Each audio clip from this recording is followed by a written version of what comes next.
Hey, what is up, y'all? It's Michael Hernandez here of MLH Media, and we are here today again for the 10-second mark. Back again with another guest. This time, I am out here today with Blake DeCourcy. Blake, the Snake DeCourcy, the 6-0 prospect over there out of Fountain Valley, California. How you doing today, Blake? Bro, doing good, brother. Doing good. Hey, man, it has been absolutely amazing to not only get to see your career kind of progress through 559 fights, as I feel like you were one of the first kind of guys I got to watch just see your title reign and see kind of how it all plays out. How has it been to be a part of that promotion and just them to be a part of your career as well and kind of be a part of the whole process? Because you've been one of their staples for sure. No, it's been dope, man. Like I said, I found a home in the valley, so it was a lot of, a lot of fun. Always was a lot of fun going up there. Met a lot of people, met a lot of new friends, a lot more people, a lot more connections. So it's dope, dude. I fighting over there, especially fighting for Jeremy, being in close relations with Alex Perez. Like it's been a cool place to kind of find and make a home there. Take us through that relationship a little bit. Alex Perez, somebody that a lot of people obviously know as a top flyweight contender now in the UFC, but back in the day, he used to actually be one of the guys helping to set up the cage for 559 Yeah, fights. That's something a lot of people kind of a little known fact about Alex, but that's somebody now that you kind of look to as a mentor, somebody that's helping guide your career. How is your guys' relationship? me and his relationship are really good. Like I'm close with his family. He's close with my family. We were training. I met him training at Oyama, at Team Oyama in Irvine, and he kind of just took me under his wing, and it was like he kind of showed me the blueprint on how you work hard and how to be successful. So yeah, Yeah. man. Like it's been it's been dope, dude. Like especially with having somebody that's kind of already at the place that I want to be at, it makes it a lot easier as I'm going through this journey of my amateur career, soon my pro career. It makes it helps me helps guide me throughout those little steps that I got to take. You definitely have some guidance over there. Not only you previously mentioned Jeremy, obviously being your manager, you got Alex over there helping you out through the ropes. Also got some pretty good coaching over there. You got a classic fight team and the Den. Both of those guys, obviously, Tyler Wombles has seen his fair share of a lot of MMA action, obviously on the UFC level, amateur level. He's seen it all. And Ben Jones, much to the same. So how is it to get both of those minds together and get them in your corner? It's really dope, dude, because they work really well together. I've been training with Tyler since I first started doing MMA. So I've been training with Tyler since I was 8. And then Wow. we met Ben this last year, been training at the Den for these last couple of months. And having both of those guys in my corner it's really sick and it's really awesome to watch, especially with the way that their styles kind of merge together. Like Tyler is obviously very much a very kickboxing Muay Thai based, and Ben is kind of all around. He's all around really good, but he's also really good at a lot of ground game, catch wrestling. Like so, it's been dope, and like it's been cool because Tyler, I love Tyler, dude. Tyler has been my coach since I was little. Like that's my coach, and what's really cool about Ben is that not only has Ben been around the fight game a long time, but he was also very much into football. He played professional football. So like having Ben around is also sometimes like having that football coach in your ear, like really getting on you, but you know that it's coming from a good place. Are we gonna be able to see I always see his infamous slaps. I feel like I see it on every single social media platform. Are we gonna see a little bit of that take place on November 18th when you Oh hop in yeah. the Oh octagon? yeah.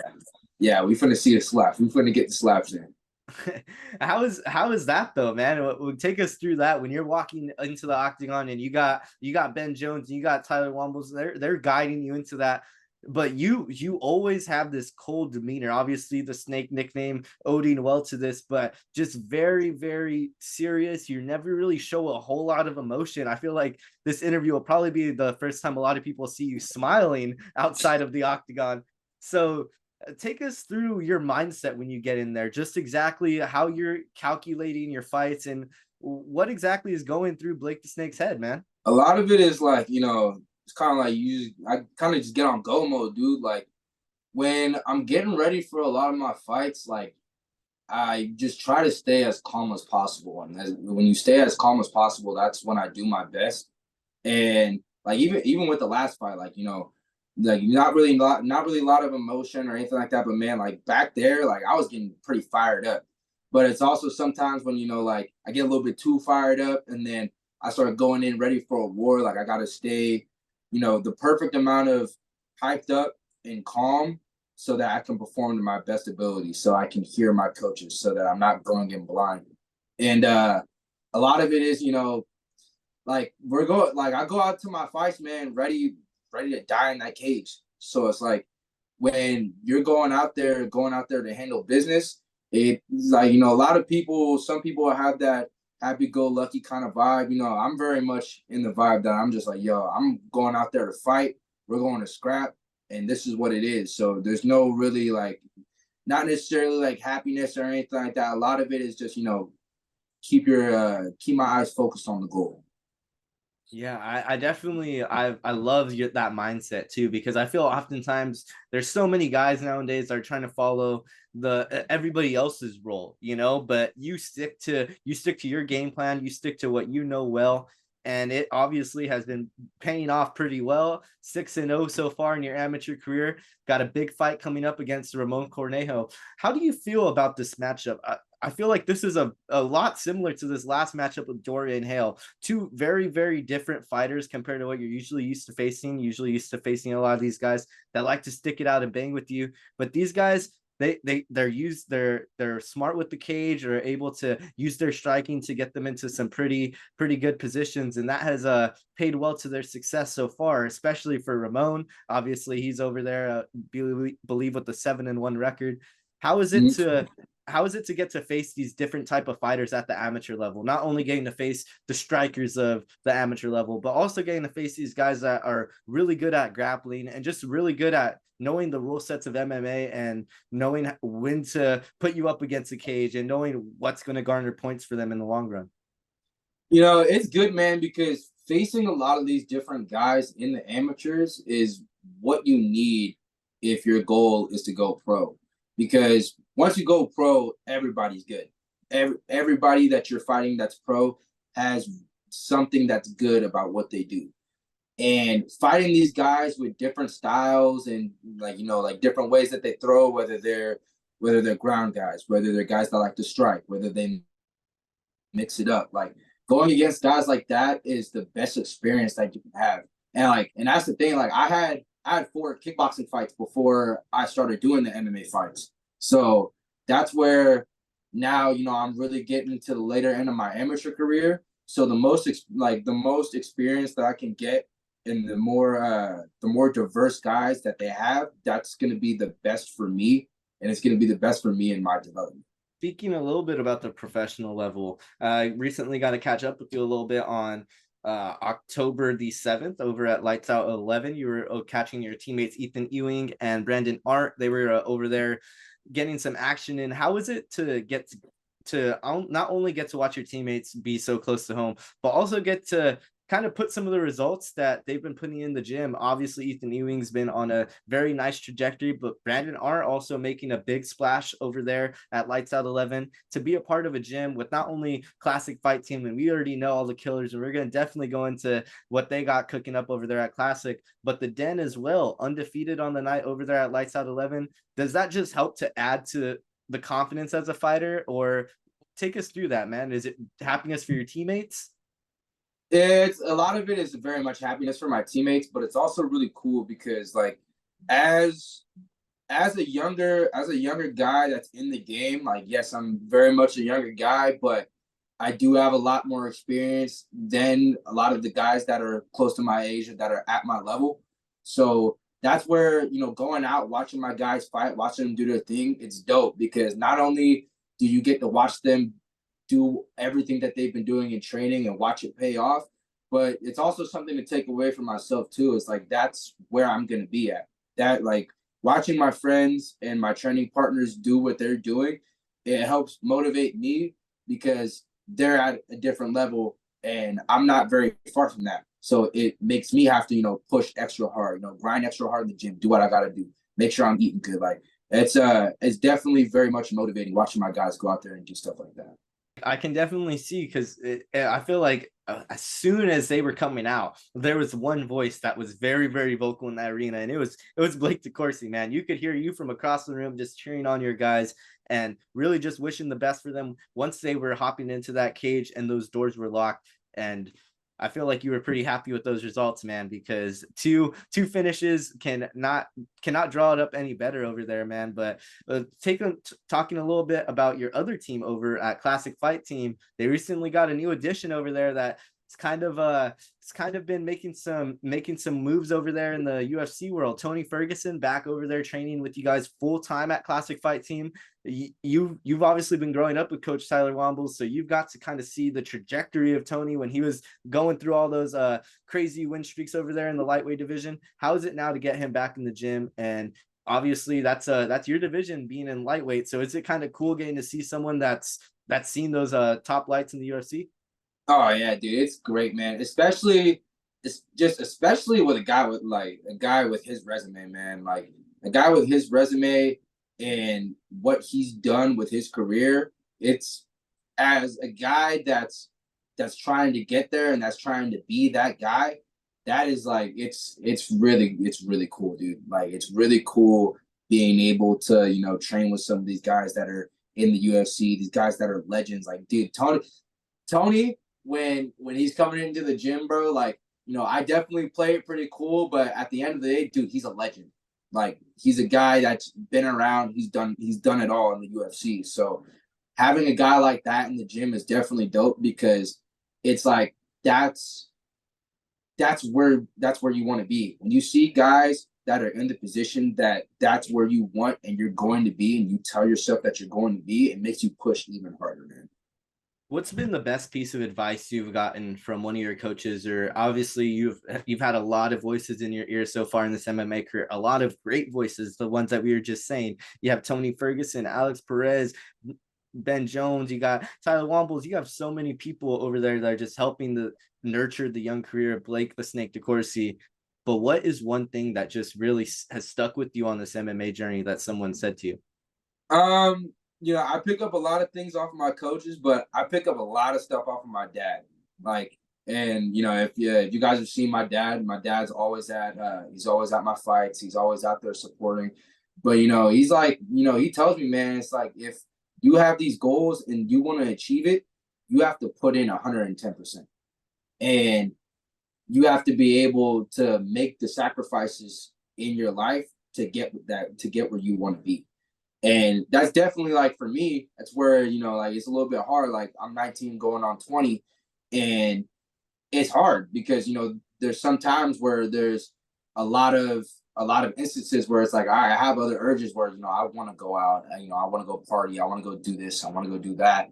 But then it's like the fighter and the man in me is like, dude, you got to handle what you got to handle. You got to make sure that you're going to training. You got to make sure you're sleeping, taking care of your body. So that's a lot of my motivation, a lot of stuff that keeps me going is a lot of the stuff that my dad tells me.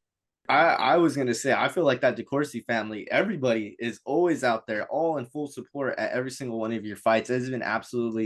It's pretty cool because you get to obviously I've gotten to speak a little bit with Dave over in the past before, and it's definitely it's pretty cool to see what parents say about their kids when they're in the cage or just in general. And he definitely has a lot of high praise for you, and I'm very much looking forward to hearing even more of that high praise as your career looks to potentially go on even further here.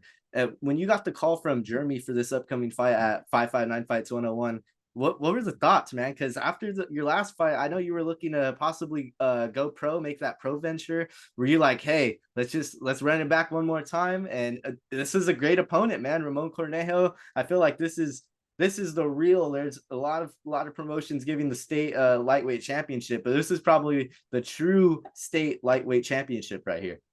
Yeah, so with my last fight with Dorian Hale, even though I did win that fight, I did not perform the way that I wanted to perform. And I went back, and I think one more would be the best for my career and for my development. So that's definitely when this fight got made, I was like, all right, bet.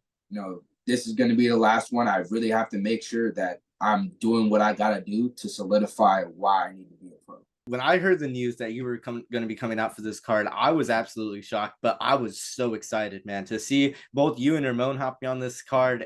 Definitely pretty I feel it's the most highly skilled main event that we are going to see in all of amateur MMA for quite a long time, even going into future events. What are some predictions you possibly have for this fight? Are you looking to go in there? Are you looking to show off some of those? I mean, we obviously know about those crisp striking skills, but were you looking to show off a little bit of a wrestling masterclass? Anything that the fans can look forward to in preparation for 559 Fights 101? One thing that they can look forward to, man, is definitely a more perfected version of my game. That's the thing. Like I said, I've been doing a lot of work since my last fight. And, a lot of my training has become very different, man, because a lot of my training, like kind of in the past was like, all right, we're just going to go to the gym. We're going to train. We're going to learn some new stuff.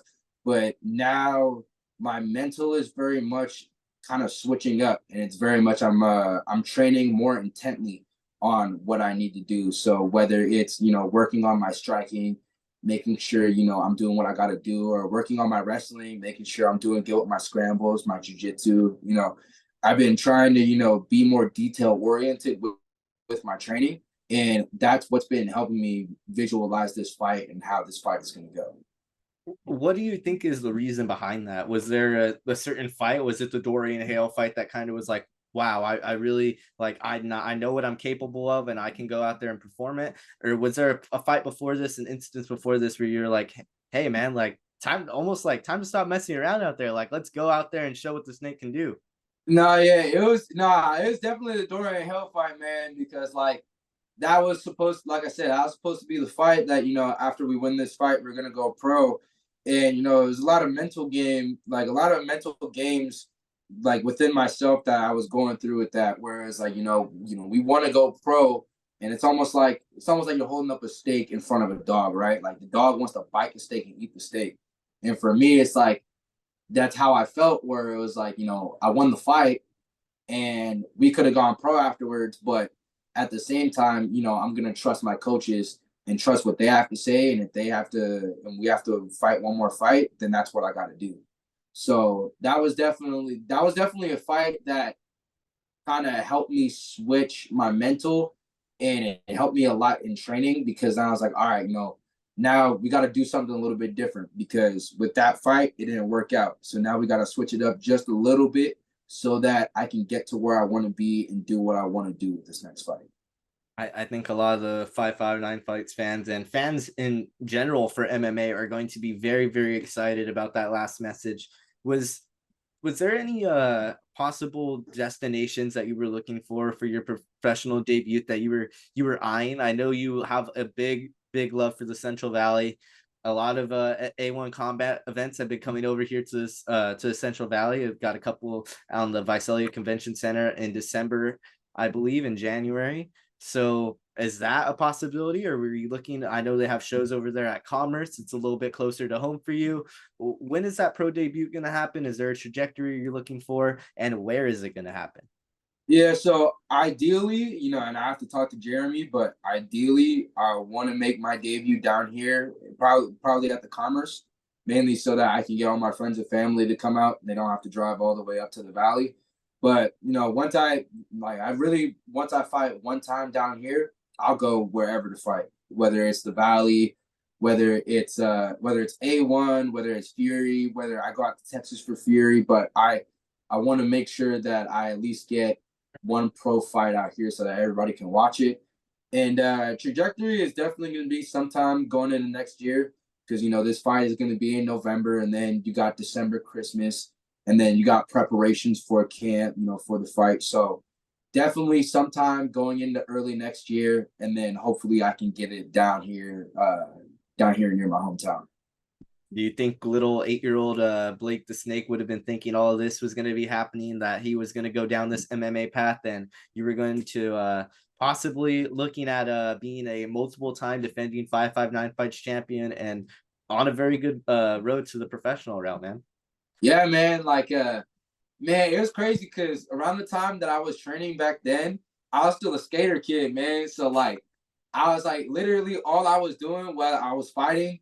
And then we started off at King's MMA. That was how we met Tyler. And literally all I would do was we'd go do MMA practice during the day. And then right after MMA practice, we're going to go to the skate park and skate. So, there's definitely a lot of dreams and a lot of aspirations, being a professional fighter. Like I really loved it back then. And as I've, kind of refound the love for the sport and for the martial arts, like it's definitely something that I definitely saw as a kid. But as I started fighting again, I was like, all right, now it's for real. Like this is obtainable. I can go do this. So like definitely had a little bit of the same mindset going back into it, where it was like, I saw that I could do it. I always think that I can do it. I never doubt myself. But as I started getting into, like 2-3 years of fighting, I was like, all right, bro, like this is what we're doing for life. Like this is what I'm gonna do. This is what I love. And I'm gonna just keep doing it until I can't do it no more. Man, that is absolutely crazy. From the skate parks over to now possibly fighting in a professional promotion. If you win this next upcoming fight, a contract to A1 Combat is going to be on the line as well, along with your state title and your 559 fights a lightweight title. So a whole lot is going to be on the line on November 18th. Looking forward to it. But Blake, it's been absolutely awesome talking to you today. I've been very much looking forward to this interview, something that I've had circled on the calendar for some time now.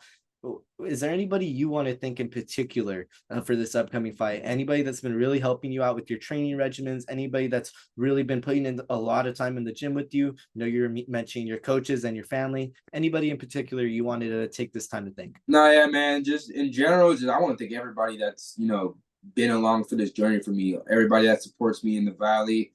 My teammates from Classic and the Den. Really, always show a lot of love to my family, man, because they're kind of they're in it with me, man. Like that's the thing, with life, it gets kind of hard, but my family supports me, and they let me have the ability, just go and train and make sure I'm doing what I got to do to achieve my dreams. So just kind of thanking everybody, man. Like there's not really any one specific person to thank other than everybody that's been supporting me on this journey. And I think that's a great way for us to end it off over here, man. It has been absolutely amazing talking to you today, Blake. I really appreciate your time today, man. Great getting to chat up with the 559 fights lightweight champion, and who is looking to possibly be making his professional debut over on A1 Combat with a victory over at 559 fights 101, as he will look to face the CAMO state champion over in the featherweight division, Ramon Cornejo, as he's going to be looking to make his way up. Blake the Snake DeCourcy, thank you so much for your time today. This is Michael Hernandez, and we are going to be signing out over here for the 10-second mark with the 6-0, possibly 7-0, looking to be Blake the Snake DeCourcy. Yes, sir. Thank you very much, man.